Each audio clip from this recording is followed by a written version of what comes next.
다니엘 4장 28절부터 37절입니다.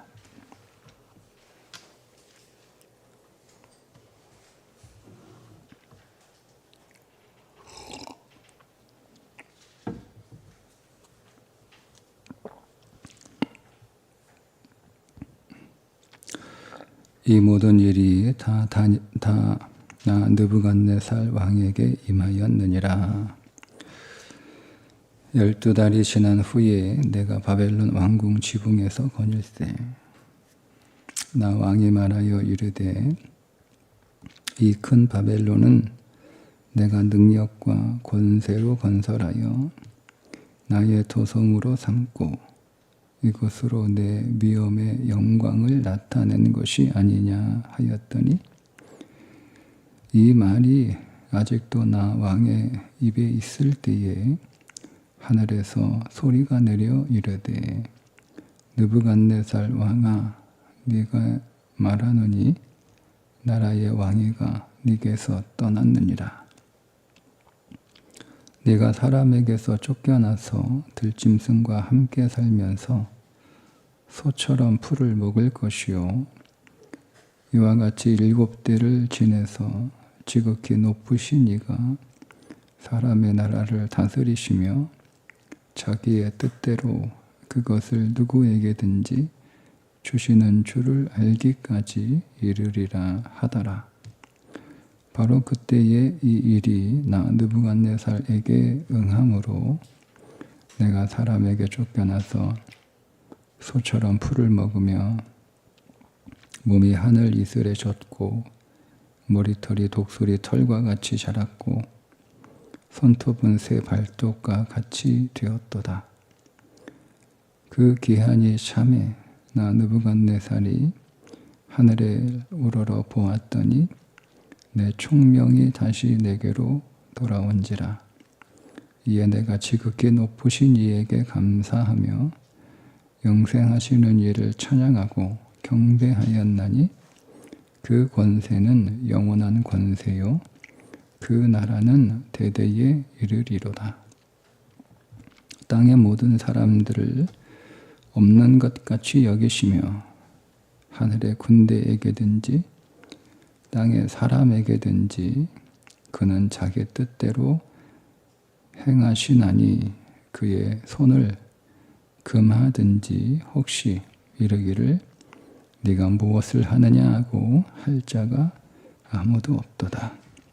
그때에 내 총명이 내게로 돌아왔고 내 나라의 영광에 대하여도 내 위엄과 광명이 내게로 돌아왔고 또 나의 모사들과 관원들이 내게 찾아오니 내가 내 나라에서 다시 세움을 받고 또 지극한 위세가 내게 더하였느니라. 그러므로 지금 나 느부갓네살은 하늘의 왕을 찬양하며 칭송하며 경배하노니 그의 일이 다 진실하고 그의 행하심이 의로우심으로 교만하게 행하는 자를 그가 능히 낮추심이라. 아멘. 느부갓네살이 꾼 꿈대로 똑같이 그의 인생 안에 벌어졌습니다.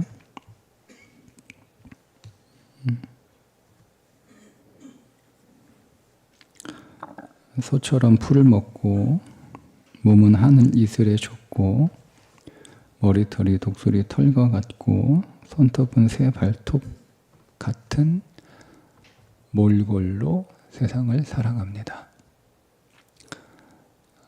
하나님은 반드시 교만한 자를 꺾으셔서 그를 추락시키시는데 짐승과 같은 삶을 살게 합니다. 여러분, 교만한 사람은 자기가 고상하게 살고 있다고 생각합니다. 이 표현이 이해가 되시죠? 네? 네. 내가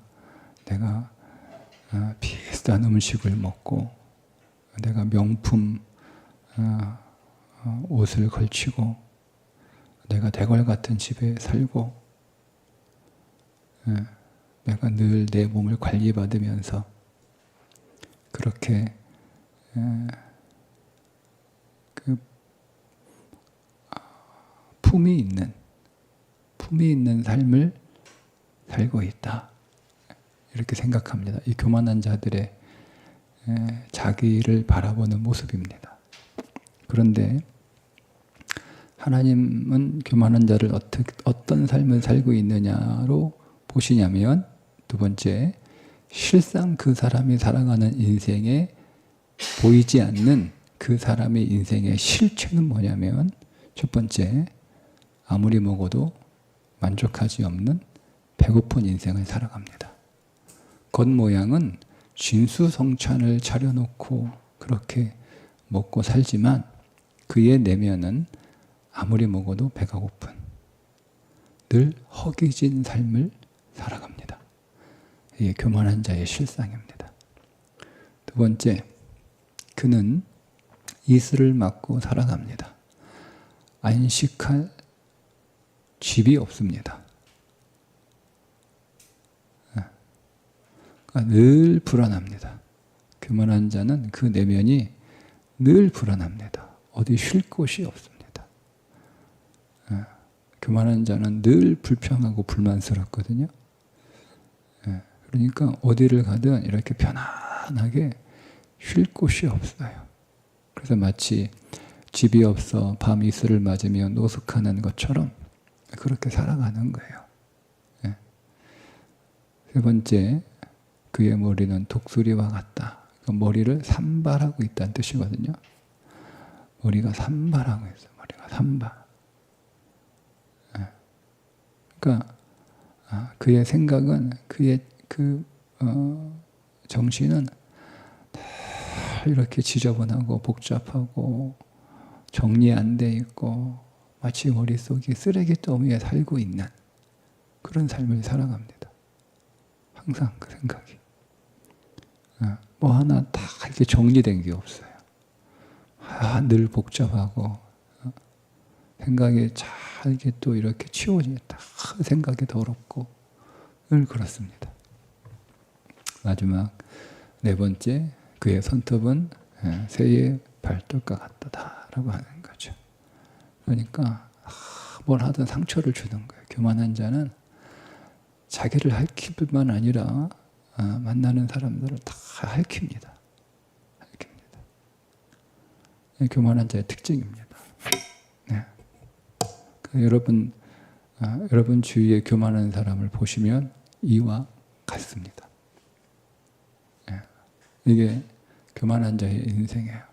그러니까 여러분, 우리가 이 말씀을 그냥 문자적으로 하나님이 교만한 느부갓네살의 육신의 삶을 이렇게 떨어뜨렸다, 여러분 이렇게만 보시면 안 돼요.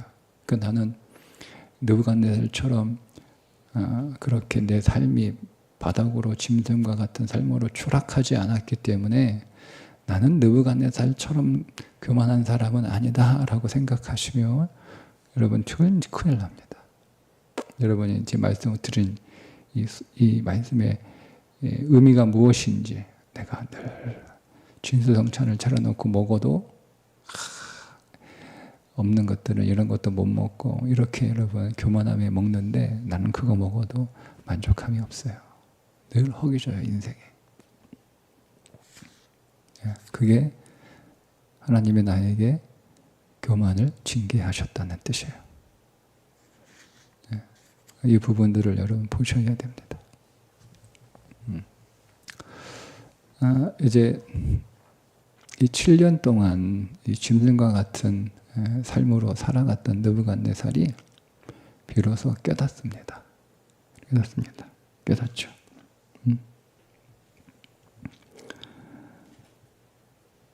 그러게 깨닫고 나니까 자, 그가 이제 겸손한 자가 됩니다. 겸손한 자. 34절에 그 기한이 참에 나 느부갓네살이 하늘을 우러러 보았더니, 자, 바뀌죠. 나 느부갓네살이 이렇게 나옵니다. 그 앞에는 뭐라고 나옵니까? 28절에 나 느부갓네살 왕에게 이렇게 말하죠. 네, 30절에 나 왕이 말하여 이르되, 그렇죠? 네. 31절 이 말이 아직도 나 왕의 입에 있을 때에 이렇게 얘기하죠. 근데 바뀌어요. 34절에 나 느부갓네살이 하늘을 우러러 보았더니, 이제는요 내려다보는 인생에서 우러러보는 인생이 됩니다. 이게 다릅니다. 겸손한 사람은 시선이 다릅니다. 겸손한 사람은요 내려다봅니다. 모든 사람들을 내려다봅니다. 네. 그런데 여러분, 죄송합니다. 교만한 사람은 내려다보고 겸손한 사람은 우러러봅니다. 모든 것들을 우러러봅니다. 네. 모든 것들을 존귀하게 봅니다. 겸손한 사람은. 네. 아이들도 존귀하게 우러러보고, 네. 낮은 사람도 존귀하게 우러러보고, 이게 존귀하게, 존중한다는 뜻이에요. 나이가 어리지만 존중하고, 낮은 자리에 있지만 그를 귀하게 여기고, 나보다 지식이 부족하지만 그래도 그의 말이나 그의 생각을 존중하고, 이게 겸손한 사람의 특징이에요. 반대로 교만하면 다 내려다보는 거예요. 다 내려다보는 거예요. 나이가 어린 사람, 낮은 사람, 부족한 사람은 내려보는 게 아니에요. 다 내려다봅니다. 다. 자, 이제 느부갓네살이 깨달아서 하늘을 우러러보고, 자, 총명이 다시 내게로 돌아왔다. 그러니까 짐승 같은 삶을 살았던 그 삶의 실체가 뭐냐면 광인의 삶이었어요. 광인의 삶. 네. 그러니까 여러분, 교만한 자는 겉으로 보기에 굉장히 품이 있고 고상한 삶을 살아가는 것 같은데 실체는 뭐냐면 미친 삶이에요. 미친 삶. 미친 사람인 거예요. 네. 거기서 총명이 돌아옵니다. 다시 이제 정상적으로 돌아오죠. 제정신이 돌아왔다는 거예요. 그 제정신이 아닌 삶을 살아가는 거죠. 그러니까 교만한 삶은, 교만한 자는 그냥 사는 게 제정신이 아닌 거예요. 근데 겸손한 삶은 제정신이 돌아옵니다. 하나님 모든 것들을 우러러보고 겸손해져서 모든 것들을 우러러보고 모든 것들을 존귀하게 여기고 존중하고 모든 것들을 가치 있게 여기고 모든 것들을 소중하게 여기는 그런 겸손한 자의 자리로 돌아오니까 총명의 제정신이 돌아와서 뭐 합니까? 제가 어제 말씀드렸죠. 교만의 반대는 겸손이고, 겸손은 그냥 뒤에 숨는 거나 앞서지 않는 거나 뭐 이런 게 겸손이 아니고, 찬송하고 감사하고 찬송하고 순종하는 것이다, 이 말씀을 드렸죠. 자, 느부갓네살이 자, 내 총명이 다시 내게로 돌아온지라 이에 내가 지극히 높으신 이에게 감사하며 영생하시는 이를 찬양하고 경배하였나니. 이게 겸손이에요. 야, 뭐 난 몰라요. 내가 뭘 알아요. 나는 뭐 잘 못해요. 나는 그냥 앞에 앉고 나는 뒤에 앉겠습니다. 이게 겸손이 아니라니까요. 겸손은 찬성하고 감사하고 하나님이 주신 모든 것들이 다 내게 주신 선물, 내게 있는 모든 것들이 다 하나님 내게 주신 선물이니 감사하는 거예요. 감사. 내게 주신 그 모든 것들이 하나님의 사랑이니 하나님을 찬송하는 것이고, 그리고 그 선물을 주신 이유가 분명히 있어요. 하나님은 우리에게 청지기로 맡기신 것이니 하나님은 그냥 거저 아무런 이유 없이 우리에게 무엇을 주시는 분이 아닙니다. 네. 그러니까 하나님이 내게 주신 이 선물은 하나님이 주신 목적이 그게 하나님의 뜻이에요. 그 하나님의 뜻을 수행하는 것이 하나님을 경배하는 거지. 그냥 바닥에 이렇게 납작 엎드린다고 그게 경배가 아니에요. 경배라고 하는 단어는 종이 주인의 발 앞에 엎드리는 태도를 말합니다. 그러면 종이 주인의 발 앞에 왜 엎드려요? 엎드려요? 신분이 낮으니까. 그 성경은 그런 개념이 아니에요. 종이 주인 앞에 엎드리는 것은 주인이 시킬 일을 기다리는 거예요. 그게 경배예요.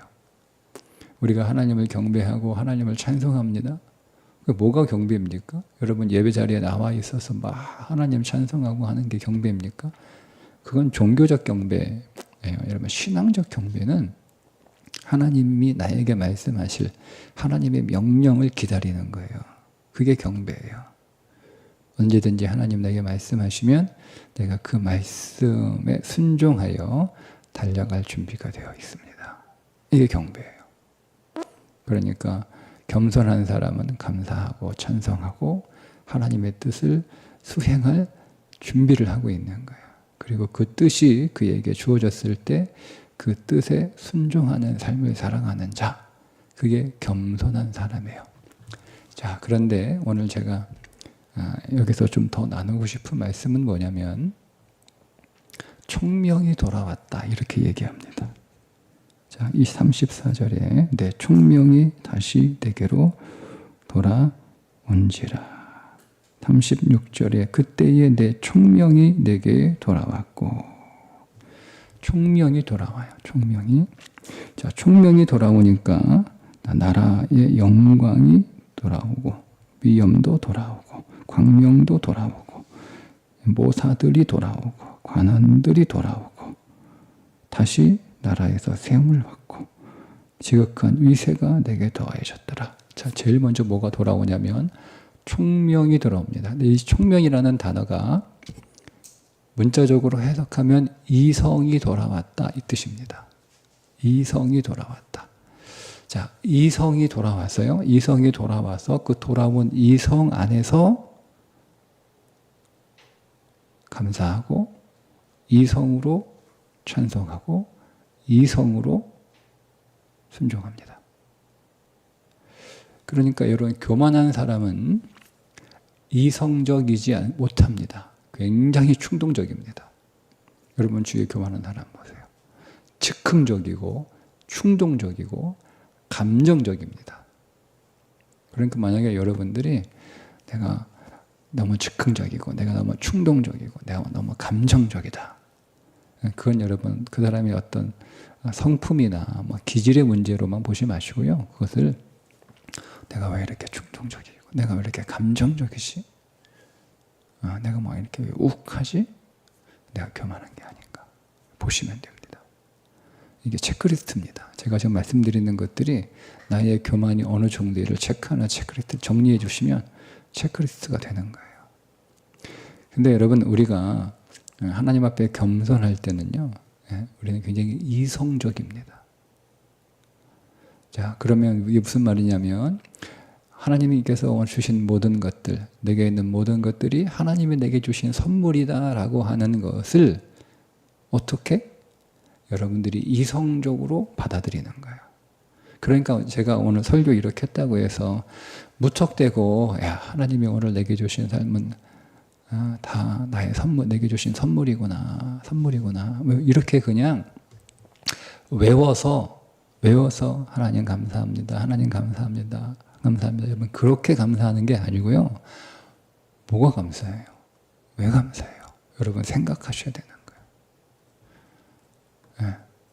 그러니까 여러분이 여러분의 이성을 사용하셔서 하나님이 오늘 내게 시간을 주신 것이 감사한 이유가 여러분 안에 명확해야 됩니다.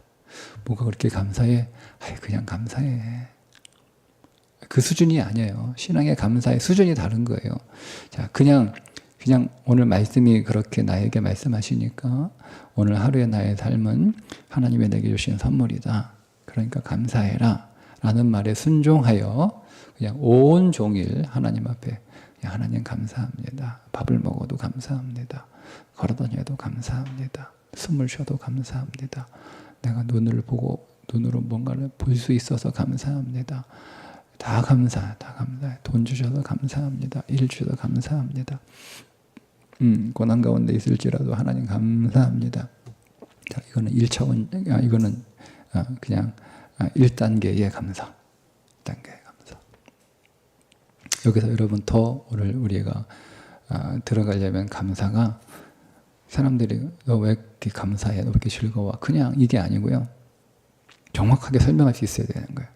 하나님이 내게 시간을 주신 것이 왜 감사한지, 하나님이 오늘 나에게 건강을 주신 것이 왜 감사한지, 이거를 여러분들이 정확하게 이성적으로 살피셔야 됩니다. 네, 지금 말씀드렸잖아요. 교만한 자는 감정적이다. 감정적으로 감사하는 게 아니에요.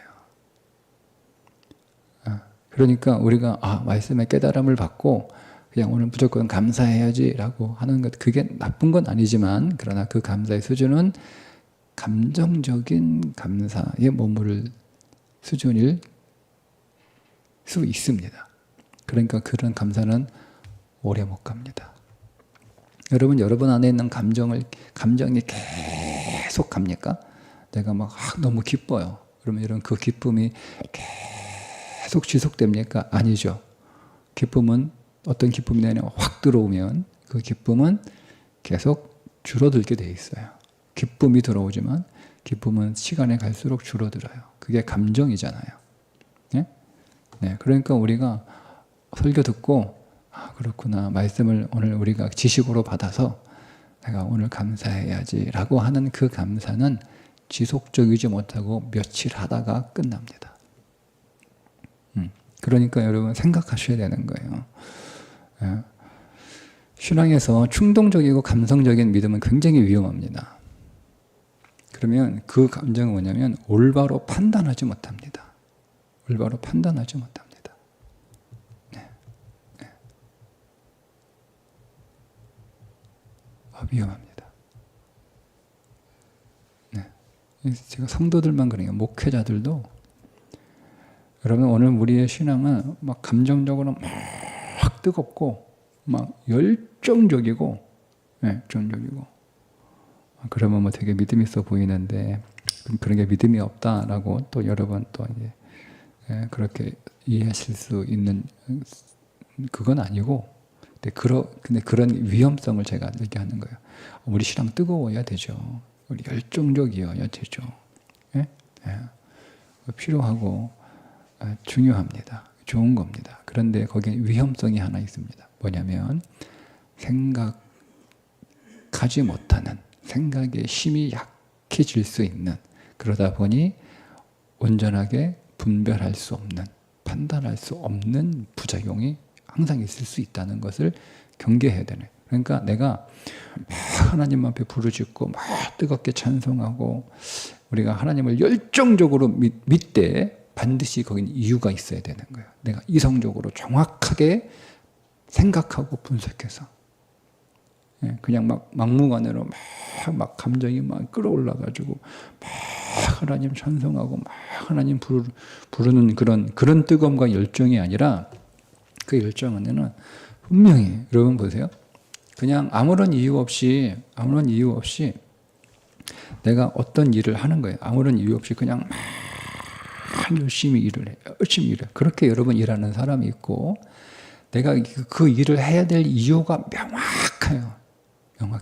그래서 내가 이 일을 해야 될 이유가 명확하기 때문에 막 그 일을 열심히 하는 사람이 두 종류가 있는 거예요. 자, 근데 내가 어떤 이유가 명확하지 않은 채 그냥 막 감정적으로 너무 좋아가지고, 너무 신나가지고, 너무 재밌어가지고 막 그 일을 하잖아요. 그 사람에게는 어떤 단점이 있냐면 그 일을 할 수 없는 상황이 되면 그 일을 안 합니다. 네, 이게 그냥 단지 기분이 좋아서 재밌어서 일하는 사람의 특징이에요. 그런데 내가 이 일을 해야 될 명확한 이유가 있는 거예요. 명확하게 내가 이미 생각했어요. 내가 이미 이성적으로 내가 분명히 내가 이 일에 대한 이유를 분명히 내가 가지고 있어요. 그러면 여러분 그 사람은 그 이유 때문에 아주 뜨겁게 열정적으로 일하지만 동시에 그 일을 할 수 없는 상황이 돼도 그 일을 합니다. 이게 생각하는 신앙이에요. 여러분 우리가 막 뜨겁게 막 너무 어느 날 갑자기 막 하나님이 너무 좋고 어느 날 갑자기 말씀이 너무 좋고 어느 날 갑자기 막 찬송이 너무 좋고 어느 날 갑자기 막 예배가 너무 좋고 어느 날 갑자기 막 이유 없이 막 내 교회가 너무 좋고 그래서 막 교회 열심히 나오고 예배 막 뜨겁게 드리고 찬양도 막 손을 들고 눈물을 흘리면서 찬양하고 막 기도도 막 목이 쉬도록 이렇게 기도하는데요. 그렇게 할 수 없는 상황이 되면 그것을 중단합니다. 그게 감정적으로 했다는 뜻이에요. 근데 나에게 찬양할 이유가 있고 나에게 예배할 이유가 있고 나에게 기도할 이유가 있고 나에게 교회에 갈 이유가 있고 나에게 교회에서 사역할 이유가 분명히 있는, 나는 그 이유 때문에 이 일을 하는 거예요. 나는 그 이유 때문에 예배하는 거예요. 나는 그 이유 때문에 교회를 사랑하는 거예요. 나는 그 이유 때문에 나는 경건하는 거예요. 그러면 그것을 할 수 없는 어려운 상황들이 생겨도 그것 때문에 포기하지 않아요. 멈추지 않아요. 예. 이게 총명이 돌아왔다는 뜻이에요. 예. 그러니까 이성이 돌아왔다 이 뜻이에요. 그러니까 여러분 우리가 감사하잖아요. 그냥 감사하는 게 아니에요. 그러니까 분명히 내가 하나님 앞에 하나님이 내게 주신 모든 것들이 하나님으로부터 온 것이요 하나님의 선물이라고 하는 것에 대한 분명한 하나님. 그래서 제가 하나님이 왜 주셨는지를 찾으라는 거예요. 하나님이 나에게 이 물컵을 왜 주셨지? 오늘 이 물을 왜 주셨지? 선물이잖아요. 네. 그러니까 하나님이 나에게 이 물을 목을 좀 진정시키라고 이 물을 주셨으니 너무 감사하다. 감사한 거예요. 네. 감사한 거예요. 네. 하나님이 오늘 나에게 왜 설교할 수 있는 이 새벽의 시간을 주셨지? 네? 그냥 감사한 게 아니야. 네? 하나님의 말씀, 영광스러운 말씀을 이 부족하고 연약하고 또는 더러운 죄악된 입에도 불구하고 그 하나님의 생명의 말씀을 나눌 수 있는 이 영광을 하나님이 내게 주셨으니 얼마나 감사합니까? 얼마나 감사해요. 감사한 거예요. 하나님이 정말 저에게 주신 선물이에요. 사람들은 누군가에게 어떤 선물을 주면 선물을 받는 것보다 선물을 줄 때가 너무 행복하잖아요. 그죠? 저는 여러분들에게 이 세상에서 그 어떤 것보다 보배로운 선물을 여러분들에게 나눠줄 수 있으니 행복하고 즐겁고 감사한 거예요. 근데 이것이 내 것이 아니고 하나님이 주신 거란 말이에요. 그래 얼마나 감사해요. 그래서 이게 분명한 이유가 있어야 되는 거예요. 그래서 그 이유를 가지고 하나님 앞에 또 찬송하는 거예요. 노래가 좋으니까, 가사가 좋으니까, 그냥 기분이 좋으니까 그렇게 부르는 건 노래하는 겁니다. 내가 오늘 하나님을 찬송할 이유가 내 안에 분명히 있어요. 그 이유를 가지고 하나님을 찬송합니다. 그 순종하는 것도 마지못해 순종하는 거. 아이고 내가 순종 안 하면 느부갓네살처럼 갑자기 짐승이 되겠다.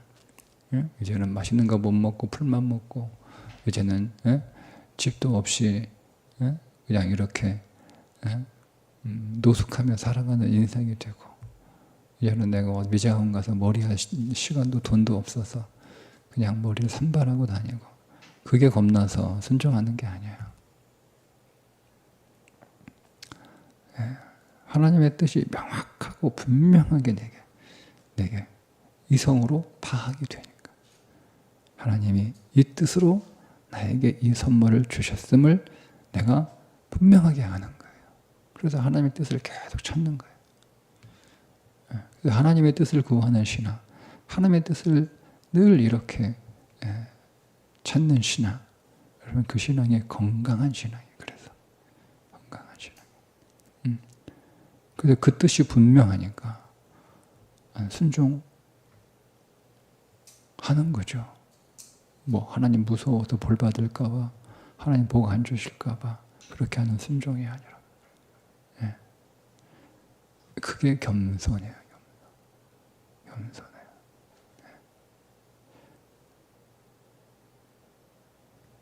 그런 총명이 우리 가운데, 그런 총명이 돌아올 때 비로소 돌아오는 거예요. 왜요? 자, 이것을 인격이라고 부릅니다. 우리가 하나님의 인격으로 만났다라는 것을 굉장히 오해합니다. 오늘은 어느 학생 하나가 자기는 하나님 인격적으로 만나고 싶은데 다른 친구들은 하나님 인격적으로 만난 것 같은데 나는 인격적으로 만난 것 같지 않다, 이렇게 물어보길래 인격이 뭔지를 설명해 줬어요. 그리고 네가 인격적으로 만나고 싶다라고 하는 그 의미는 하나님을, 살아있는 하나님으로 어떤 충만한 어떤 성령 체험을 하고 싶다는 뜻이지, 그걸 사람들은 인격적으로 만나고 싶다라고 잘못 사용하고 있는 거야. 근데 친구들도 하나님 인격적으로 만났다라기보다는 그냥 뭐 방언을 받았다든가 아니면은 뭐 기도하다가 막 마음이 뜨거워지고 막 눈물이 쏟아지고 막 갑자기 막 기도 끝나고 나서 이유 없이 막 마음에 막 평화가 찾아오고 막 기분이 좋아하고 그런 어떤 영적 체험을 했을 뿐이지, 내가 볼 때는 그 친구들도 인격으로 만났다라고 말하기는 어렵다, 이렇게 설명을 했거든요. 그러니까 정확하게 단어를 알고 기도해라. 성경 신앙은 개념 없이 그냥 사람들이 이렇게 말하니까 그 말 따라가지고 하는 신앙생활은 그건 좋지 않다. 정확하게. 그러니 인격이라는 단어가 이런 뜻이니까, 그러니까 정말 그렇게 만나고 싶다면 그렇게 기도하고, 그렇지 않고 너의 원래의 마음은 나도 저 친구들처럼 방언도 받고 은사도 체험하고 가슴이 뜨거워지고 하나님 앞에 죄가 진실로 마음을 다해서 하나님이 죄를 깨닫게 해주셔서 회개하고 이런 거 원하면 그렇게 기도하고, 이렇게 얘기한 적이 있는데요. 오늘 말씀 이 부분이 인격입니다. 그러니까 총명이에요. 총명. 이성. 내가 하나님 앞에 이성적으로 분명하게 하나님이 내게 주신 선물이다. 내 삶 자체가 이거를 정확하게 파악한 거예요. 진리 안에서. 진리 안에서 깨달은 거예요. 그리고 이제 여러분들이 이유를 가지고 충동적으로, 감정적으로, 즉흥적으로 찬양하는 게 하고 감사하는 게 아니라 여러분이 분명한 판단에서. 그러니까 여러분, 내가 하나님 앞에 찬송 드는데 사람들이 손 드니까 내가 손 드는 게 아니에요. 나는 하나님 앞에 손을 들고 찬양할 분명한 이유가 있는 거예요. 그러니까 옆에서 손 들지 마라 이렇게 해도 아니요, 상관없어. 근데 우리는 그냥 남들 드니까 손 들어 이렇게. 그 남들 내리면 나도 내려. 이게 즉흥적인 거예요. 이게 감정적인 거예요. 나는 하나님 앞에 손을 들고 찬양할 이유가 분명한 거예요. 나는 하나님 앞에 목이 쉬도록 기도할 이유가 분명한 거예요. 나는 남들이 다 목이 터져라 통성으로 기도하지만 나는 하나님 앞에 조용히 기도할 이유가 있는 사람은, 그렇게 판단하는 사람은 조용히 기도합니다. 남들이 옆에서 보니까 당신 기도 안 하는 것처럼 보이니까 기도 안 하고 뭐 했냐라고 말해도 상관없어요. 나는 오늘은 하나님 앞에 깊이, 나는 하나님 앞에 오늘 말하지 않고 오늘 하나님이 말씀하시는 것을 들어야겠다라고 내가 생각한 거예요. 그런데 하나님 앞에 듣겠습니다. 주님 말씀하면서 이렇게 하는 거죠. 그러니까 신앙생활이 남들이 하니까 분위기에 맞춰가지고 다 눈치껏 이렇게. 신앙을 눈치로 하지 마세요. 눈치로 하지 마세요. 신앙은 정확하게 내가 판단하고 내가 선택하고 나는 이렇게 해야겠다라고 결단해서, 그래서 내가 하나님 앞에 감사하고 찬송하고 하나님 뜻에 순종하고 내가 사역하는 이유가 분명히 있어요. 나에게는 그 분명히 있네. 하나님의 뜻에 따라 사역하는 거예요. 그러면 사람들이 이 사역에 대해서 어떻게 얘기하든 상관없어요. 사람들이 칭찬하면 그거 계속하고 사람들이 뭐라 하면 그거 안 합니까? 내가 사람들이 하라고 해서 한 것도 아니고 하나님 안에서 하나님의 감동 주셔서 내가 명확하게 내 이성으로 판단해서 선택한 거니까 그거 아는 거예요. 그런데 내가 뭐 아무것도 안 하면 좀 그러니 뭐라도 해야 좀 되겠다 싶어가지고 뭐 할까 하다가 하는데 그 사람들이 거기서 입을 떼고 그러니까 하지 말아야겠다. 그게 감정적으로 살아가는 인생이에요. 너무 즉흥적이고. 아니요, 여러분. 신앙은 생각하는 겁니다. 생각하고 감사하고, 생각하고 찬송하고, 생각하고 경배하고, 생각하고 경건하고. 그래서 우리는 계속 말씀을 그래서 묵상해야 되는 거예요.